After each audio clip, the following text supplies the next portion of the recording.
Welcome back once again to Outside Inside Outside Racing. I am Ian.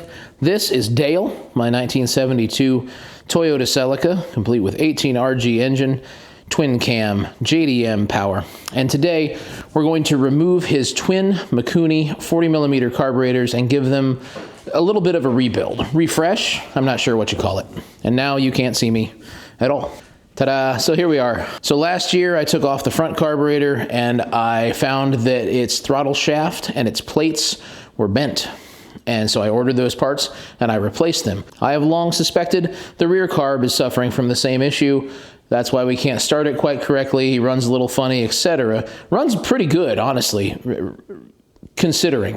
What we're going to do is take off all of these fuel lines, get the throttle cable bracket off, remove the throttle cable, get the trumpets off the front, then disconnect the carbs from the head and take the carbs inside for a rebuild with some new parts. Hopefully I'm done with all of that work by now in the time lapse, and we can go inside and get to work on rebuilding these carbs.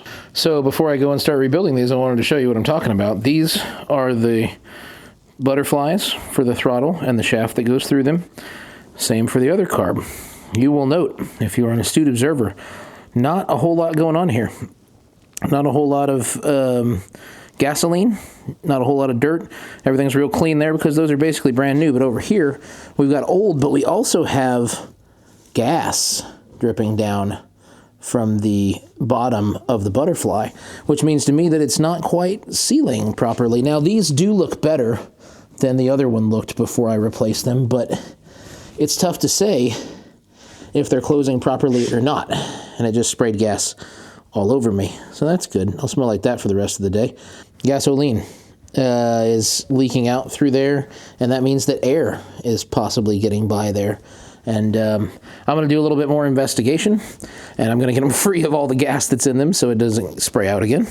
And then I will take them inside and start rebuilding this shaft and putting in new plates.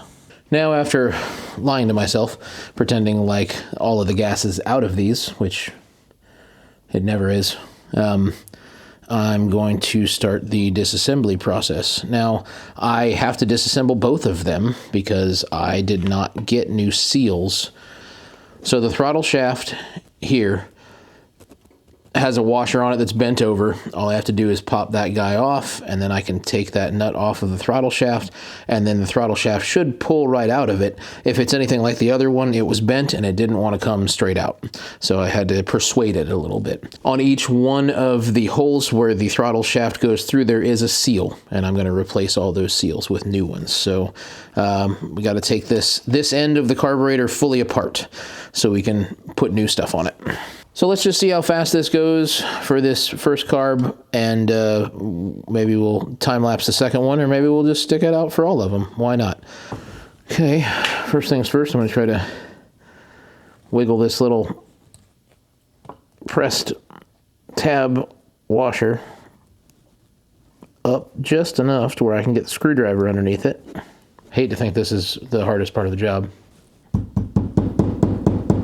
There she goes. Nice and easy. Oh, like I said, nice and easy. I believe this is a 12. It is.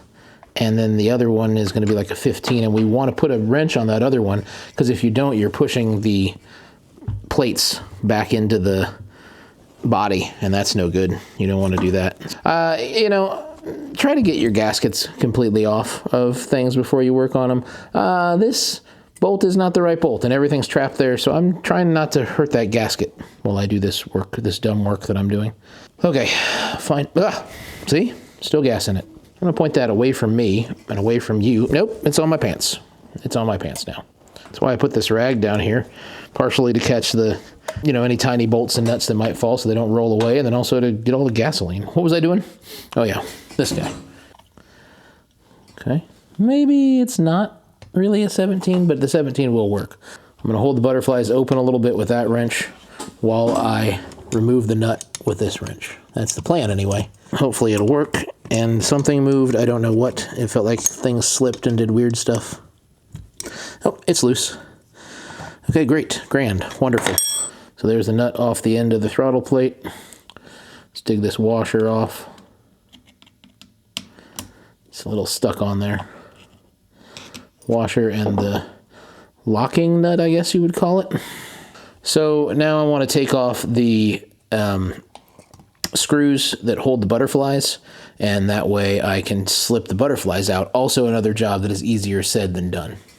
You'll want to use something with some leverage on it to make sure that you can really not strip out the heads of these screws. That one came pretty easy. Oh, see? Don't let it slip. It will strip. Push it hard. There we go. Don't lose those. Definitely going to lose all of these when I pull the whole thing off the table. It's going to be awesome. Okay. Press hard. Turn. Oh boy, this one don't like it. There we go. You don't really like to press too hard on anything on an old Japanese car. But the screws, man, Japanese screws are just crap. So if you can tilt this up and make sure that you're not messing with the butterflies when you do this, then you're probably going to be okay. But also we're replacing these butterflies. So, you know, these will be good spares to have. Okay, now we have the job of getting the butterfly out of the shaft so that we can pull the shaft out. And I don't remember how I did that exactly either, other than just grabbing them with something that's grabby and pulling really hard. Methinks... Hey, quit spraying gas on me. There's some non-groove jaw pliers here, but these are so tiny. I can't imagine that I get the job done with these, but I'll give it a shot.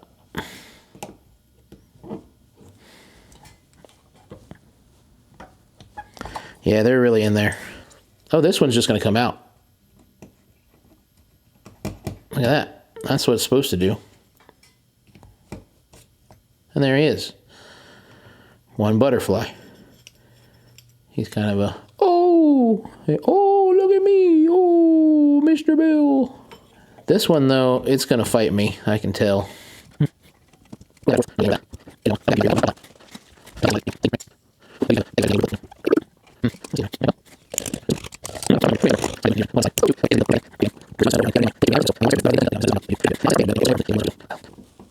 Oh, it feels so bad to do that.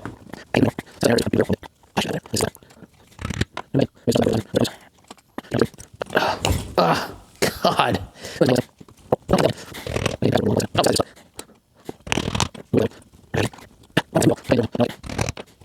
Oh, it moved a little bit. I'm just going to try to walk it out of there. Ugh.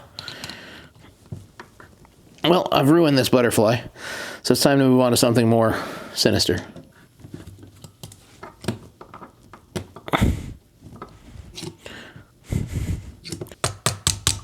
When things don't come apart easily, it's a sign to me that something's wrong in here.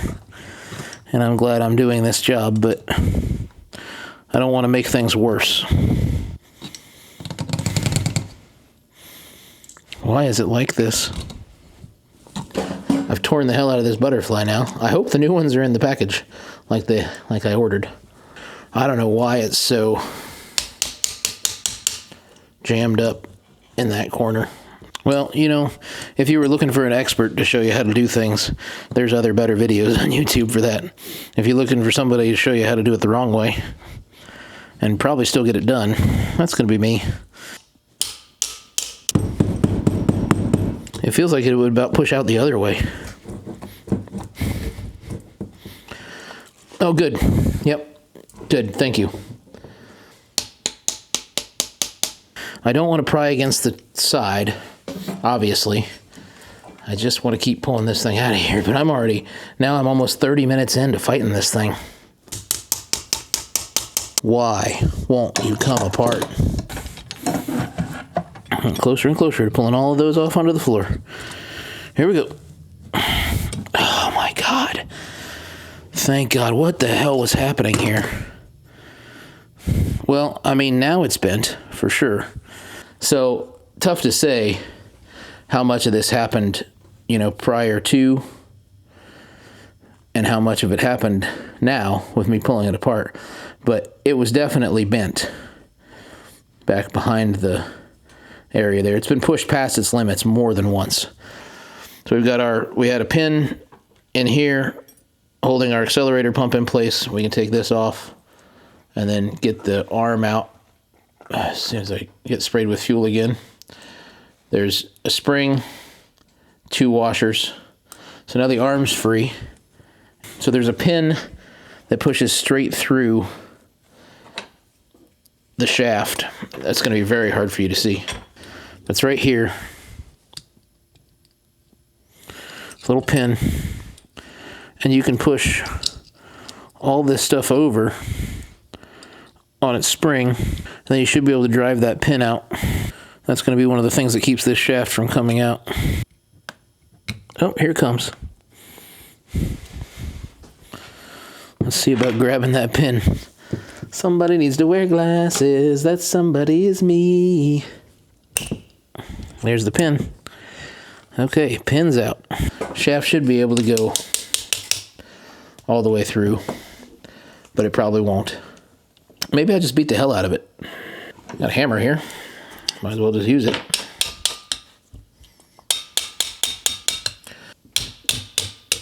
It's really bouncing off that spring in the middle there.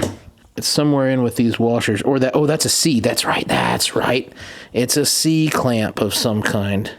In there, there's a notch inside the innermost ring, and that notch is because that's a C clip that goes around a notch in the shaft, and we have to take that sucker out of there so the shaft will come out.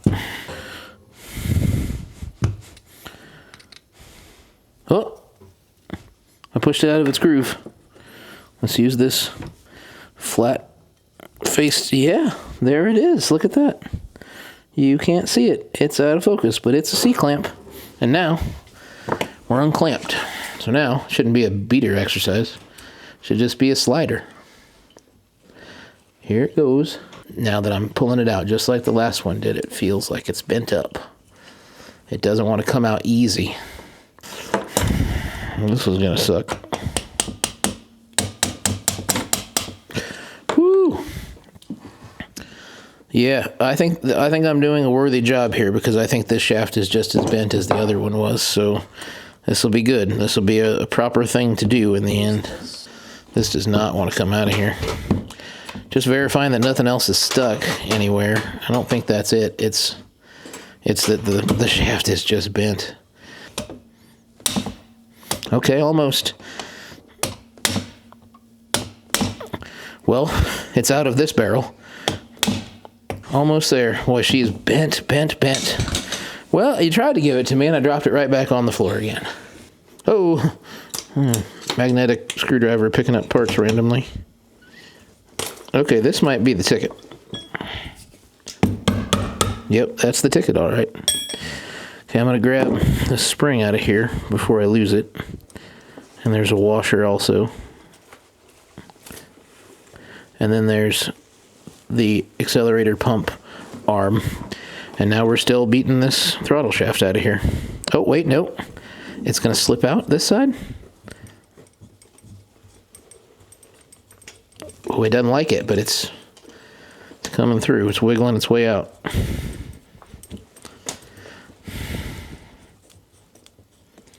The seals are very tight, and they don't want to let go, which is nice that they're that good, but I'm going to replace them anyway.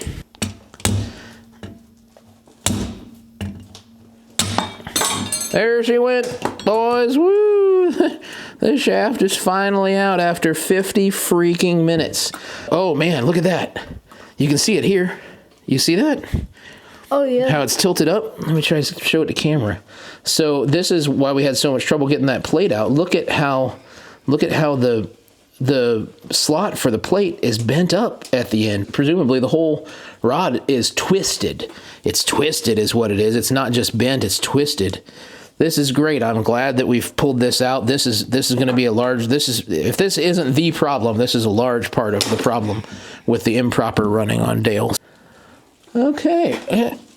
Yeah, so I'll come back and we'll talk about these seals here after I get the other carb taken apart, but we're going to replace those seals on all 4 points.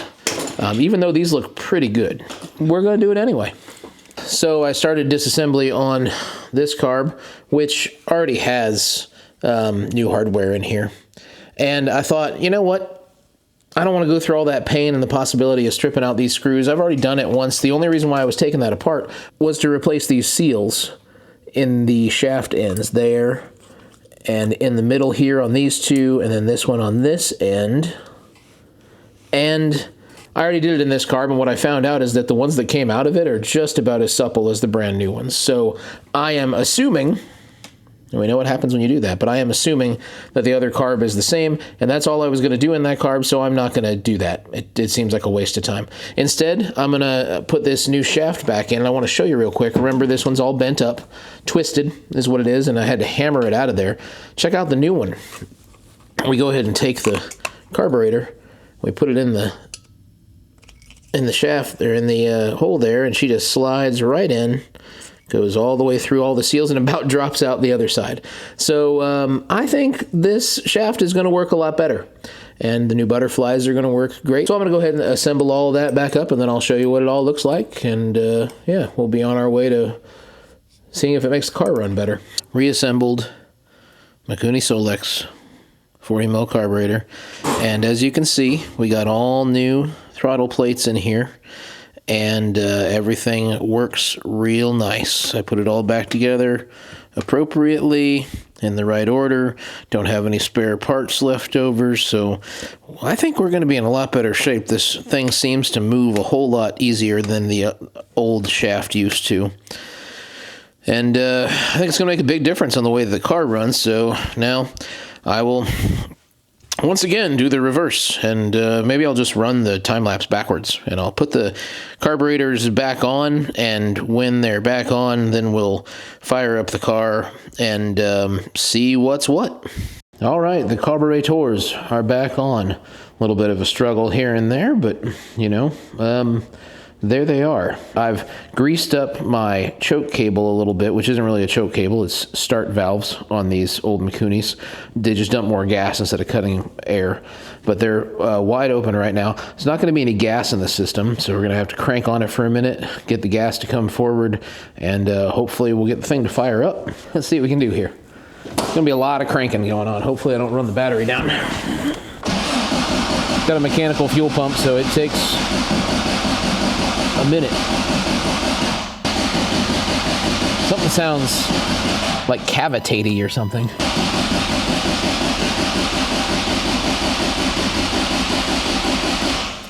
Oil pressure's coming up. That's good. I didn't really like it to start off with. This just takes so long, and it makes me think every time that something's wrong, but no, so I'm going to check and make sure that I'm not leaking fuel, though. No, it smells like gas. That's good, but not like gas on the floor. Yeah, I think we're going to be good. We just got to keep cranking here.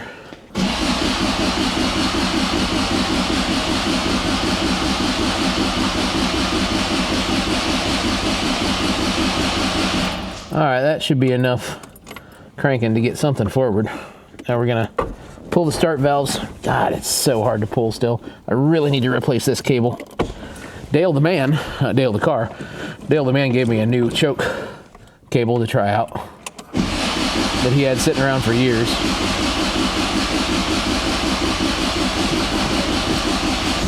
Oh, there we go. All right, fuel's forward now. That's good. It don't like it.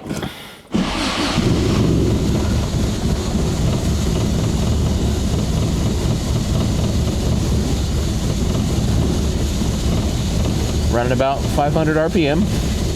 Great. Just exactly what we need. The tractor, we're getting the tractor going here. Firing her up. Just get out and crank it by hand, you know? And now the start valves are all the way closed and we're idling at 600 RPM. Great. We're gonna see now though, maybe it's a possibility that we might actually have fixed the problem with the low idle, high idle. So it could be that I could adjust the idle now and have it stay there, because the valves are closing the way they're supposed to. So I'm gonna bring the idle up a little bit. And does it adjust? It does adjust. You see, that's a good sign.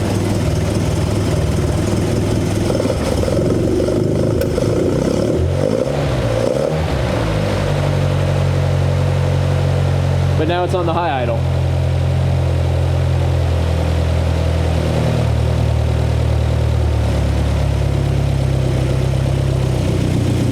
Now it's going to drop. It's still doing the same stuff that it did before.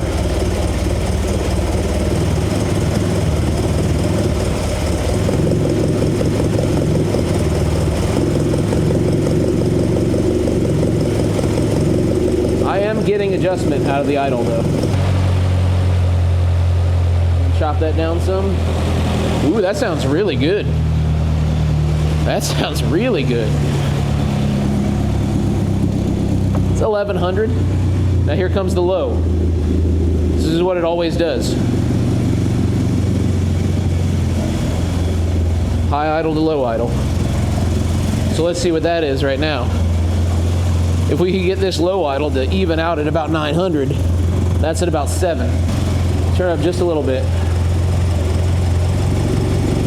It actually comes up. That's nice. Sometimes it'll get trapped in this area in between though when I try to turn it up. Then it'll go to the high idle. And then I end up not being able to get it back to the low idle again. It's about 800. I'm going to bring it up just a little more.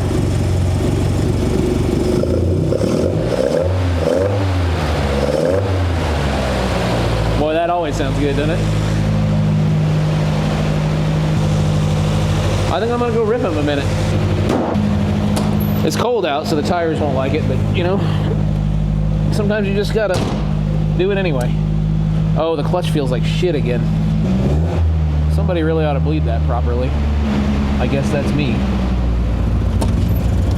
It's a pretty damn good idle.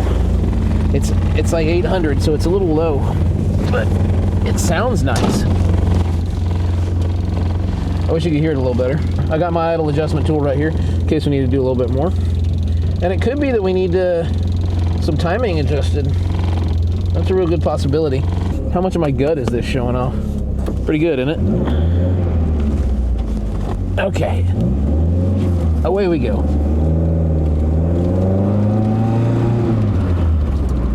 Already it feels smoother. Much less choppy than it has been.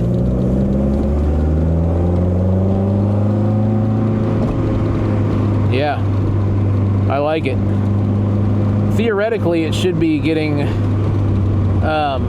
less air all the time, meaning that it will also use less gasoline, which would be nice because it's been a gas hog. Oh man. Okay. I like it. I like it, Dale.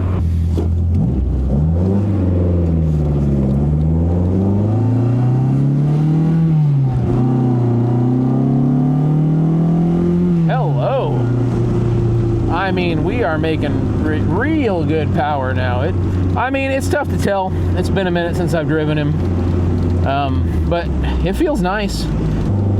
The accelerator pumps are set in the middle of the lean, rich settings. It's right smack dab in the middle. I'm going to be watching my air-fuel ratio gauge down here, making sure that when I'm under full throttle, that I'm hitting about that 14. There it is. 14.2. It bogs for a second. Oh my God. It might be a little dangerous to be out on these tires today with the, I mean, we're making some more power. All right. That's good. Breathing better, making more power. I'm going to dump it into full throttle in 4th gear here and see what happens. So full throttle, bogs. But now it's up to about 13. When it gets up on the cam a little bit, then it comes up. But I just passed a cop, which is always good. Maybe we could adjust the accelerator pumps a little bit.